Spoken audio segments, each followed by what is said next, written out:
The Nandagovindam bhajans ഭജനം പാടുന്നവരാണ്. എനിക്കിതിനെക്കുറിച്ച് ഭയങ്കര detail ആയിട്ടൊന്നും തന്നെ അറിയത്തില്ല. പക്ഷെ ഇവരുടെ പാട്ടും കാര്യങ്ങളൊക്കെ തന്നെ ഞാൻ കേട്ടിട്ടുണ്ട്. സോഷ്യൽ മീഡിയയിലൊക്കെ വരുന്ന നല്ല ഫീലോട് കൂടി പാടുന്ന ഒരു ഗ്യാങ് ആൾക്കാരാണ്. ഈ പറയുന്ന രീതിയിൽ അമ്പല പരിപാടികൾ അങ്ങനെ കുറേ സ്ഥലങ്ങളിലൊക്കെ തന്നെ ഭയങ്കരമായിട്ട് അത്രയ്ക്കും തിക്കും തിരക്കും ഒക്കെയാണ് ഇവരുടെ ആ ഒരു ഭജന കേൾക്കാനായിട്ട്. കാരണം ഇപ്പോൾ ഒരു 6 മണിക്ക് പ്രോഗ്രാം ആണെങ്കിൽ 3 മണിക്ക് തന്നെ ഭയങ്കര തിക്കും തിരക്കും ഒക്കെ ആയിട്ട് ഭയങ്കര ഒരു ക്രൗഡ് ആ ഒരു സംഭവമൊക്കെയാണ് കാര്യങ്ങളെന്ന് പറയുന്നത്. അപ്പോൾ അങ്ങനെയുള്ള ഒരു ടീമാണ് ഇവരുടെ ആ ഒരു ഇതെന്ന് പറയുന്നത്. അപ്പോൾ അതിൽ ഇവർ ഭയങ്കരമായിട്ട് ഇവർക്ക് ഭയങ്കര ഫാൻസും കാര്യങ്ങളും ഒക്കെയാണ്. ഒരു പെട്ടെന്ന് എന്താ പറയുക ഭയങ്കരമായിട്ട് പൊങ്ങി വന്ന ഒരു ഭജന ടീംസ് ആണെന്ന് എടുത്ത് പറയേണ്ടത്. ട്രെൻഡിങ്ങിൽ ആ ഒരു തരത്തിൽ എത്തിയ ഒരു ടീംസാണ് ഇവരെന്ന് പറയുന്നത്. ഇവർക്ക് പ്രത്യേകിച്ച് അങ്ങനെ ഹേറ്റേഴ്സോ കാര്യങ്ങളോ ഒന്നും തന്നെ ഇല്ലായിരുന്നു. കാരണം നല്ലൊരു ഫീലാണ് ഇവരുടെ പാട്ട് കേട്ടുകൊണ്ടിരിക്കുമ്പോൾ. അത് നമ്മൾ സോഷ്യൽ മീഡിയയിൽ കാണുമ്പോൾ തന്നെ ഒരു ഭയങ്കര ഒരു ഫീലോട് കൂടിയിട്ടുള്ള ഒരു സംഭവങ്ങളൊക്കെയാണ് അവർ അറേഞ്ച് ചെയ്തുകൊണ്ട് ഇവർ ആ ഒരു ഭജനം നടത്തുന്നതെന്ന് പറയും. അപ്പോൾ ഇവരെ ഒരുപാട് പേർക്ക് ഇവർ ഇഷ്ടമാണ് കാര്യങ്ങളൊക്കെയാണ്. പക്ഷേ ഇപ്പോൾ ഇവർക്കൊരു 8ന്റെ പണി കിട്ടിയിരിക്കുകയാണ്. സംഭവം വേറൊന്നുമല്ല, ഇവർ ഇതുപോലെ ഒരു അമ്പല പരിപാടി കാര്യങ്ങൾക്ക് പോയിട്ട് അവിടെ ഈ പറയുന്ന മാതിരി ഭജനം പാട്ട് കാര്യങ്ങൾ, കാരണം ഭക്തിഗാനങ്ങളാണ് ഇവർ കൂടുതലും പാടുന്നത് ഒക്കെ തന്നെ. ഹിന്ദു ഭക്തിഗാനങ്ങളൊക്കെയാണ് ഇവർ പാടുന്നതൊക്കെ തന്നെ. അപ്പോൾ അതിൽ ഇവരൊരു ക്രിസ്ത്യൻ ഭക്തിഗാനം ഇവർ പാടിയിട്ടുണ്ടായിരുന്നു. അപ്പോൾ അതിൽ ശരിക്കും പറഞ്ഞാൽ ഇവർ അമ്പല പ്രോഗ്രാമിൽ പോയിട്ടാണ് ഇവർ ഈ ഒരു ക്രിസ്ത്യൻ ഭക്തിഗാനം പാടിയിരിക്കുന്നത്.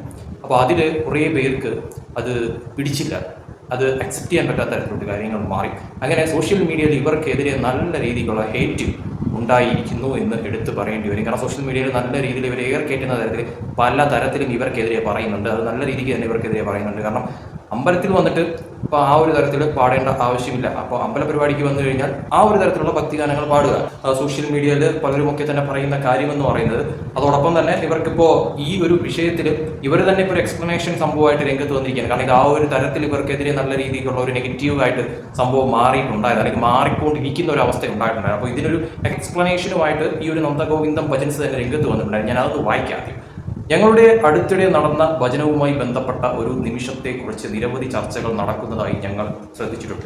പൂർണ്ണമായ വ്യക്തതയോടും ആദരവോടും കൂടി ഇതിനെക്കുറിച്ച് ഞങ്ങൾ വ്യക്തമാക്കാൻ ആഗ്രഹിക്കുന്നു. ഈ പരിപാടി ഒരു ക്ഷേത്ര പുനർനിർമ്മാണ പ്രവർത്തനത്തിന്റെ ഭാഗമായിരുന്നു. വിവിധ രീതികളിൽ നിരവധി ആളുകൾ പിന്തുണച്ച ഒരു സംരംഭം. അതിൽ പങ്കുചേരാൻ ഞങ്ങൾക്ക് ഭാഗ്യം ലഭിച്ചു. പൂർണ്ണമായും ഭക്തി ഭാവത്തോടെയാണ് ഞങ്ങൾ ഈ പരിപാടി അവതരിപ്പിച്ചത്, യാതൊരു പ്രതിഫലവും സ്വീകരിക്കാതെ. പരിപാടിയുടെ ഭാഗമായി പ്രേക്ഷകരുടെയും സംഘാടകരുടെയും അനുമതിയോടെ ഈ സംരംഭത്തിന് പിന്തുണ നൽകിയവർക്കുള്ള ചെറിയ നന്ദി രേഖപ്പെടുത്തുന്നതിനായി ഞങ്ങളൊരു ഗാനം ആലപിച്ചു. ആരുടെയും വിശ്വാസങ്ങളെയോ വികാരങ്ങളെയോ വേദനിപ്പിക്കാനുള്ള ഉദ്ദേശം ഞങ്ങൾക്കൊരിക്കലും ഉണ്ടായിരുന്നില്ല. ഇത് ആർക്കെങ്കിലും അസ്വസ്ഥത ഉണ്ടായിട്ടുണ്ടെങ്കിൽ ആ വികാരം ഞങ്ങൾ ഹൃദയപൂർവ്വം അംഗീകരിക്കുന്നു. നന്ദഗോവിന്ദം എപ്പോഴും ഭക്തി, ഐക്യം, സംഗീതത്തിലൂടെ ആളുകൾ ഒന്നാകുന്ന ആത്മാവ് എന്നിവയ്ക്കായി നിലകൊണ്ടതാണ്. അത് മാറിയിട്ടില്ല. സംഗീതം നന്ദിയും ആദരവും ബഹുമാനവും പ്രകടിപ്പിക്കാൻ കഴിയുന്ന ഒരു ശക്തിയാണെന്ന് ഞങ്ങൾ വിശ്വസിക്കുന്നു. അതായിരുന്നു ആ നിമിഷത്തിന് പിന്നിലുള്ള ഏക ചിന്ത. എല്ലാവർക്കും ആദരവോടെ നന്ദഗോവിന്ദം എന്നുള്ള തരത്തിലാണ് ഒരു പോസ്റ്റ് അവരുടെ ഒഫീഷ്യൽ പേജിൽ ഇട്ടിരിക്കുന്നതെന്ന് പറയുന്നത്. അപ്പോൾ ഈ ഒരു വിഷയമാണ് നടന്നിരിക്കുന്നത്. അതായത് ഒരു ക്ഷേത്ര പുനർനിർമ്മാണ പരിപാടിക്കിടെയാണ് ഇവരിങ്ങനെ ഒരു ഗാനം ആലപിച്ചത്. അപ്പോൾ അത് ബേസ് ചെയ്താണ് ഇങ്ങനെ ഒരു കാര്യം ഇപ്പോൾ അരങ്ങേറിയിരിക്കുന്നതെന്ന് പറയുന്നത്. ഇതിലെടുത്ത് പറയാനാണെങ്കിൽ ഇപ്പോൾ ഈ പറയുന്ന രീതിയിൽ ഇപ്പോൾ ക്ഷേത്ര പരിപാടിയിൽ ഇവർ ഈ ഒരു ക്രിസ്തീയ ഗാനം പാടി എന്നുള്ളതാണ് ഒരു വിഷയമെന്ന് പറയുന്നത്. അവരെ സംബന്ധിച്ചിടത്തോളം ഈ പറയുന്ന രീതിയിൽ ഒരു ക്ഷേത്ര പരിപാടിയിൽ വന്നിട്ട് ഈ ഒരു പാട്ട് പാടേണ്ട ആവശ്യമുണ്ടോ എന്ന് ചോദിച്ചു കഴിഞ്ഞാൽ ആവശ്യമില്ല. ക്ഷേത്ര പരിപാടി ആകുമ്പോഴത്തേക്കും ആ ഒരു രീതിയിൽ പൂർണ്ണമായും ഭക്തിയോടുകൂടി ഇരിക്കുന്നവർ തന്നെ ആയിരിക്കും അവിടെ ഉള്ളത്. അപ്പോൾ അവർ കേൾക്കാൻ ആഗ്രഹിക്കുന്ന ഗാനങ്ങൾ എന്താണോ അതാവണം ഈ പരിപാടിക്ക് വന്നവർ പാടേണ്ട കാര്യം എന്ന് പറയുന്നത്.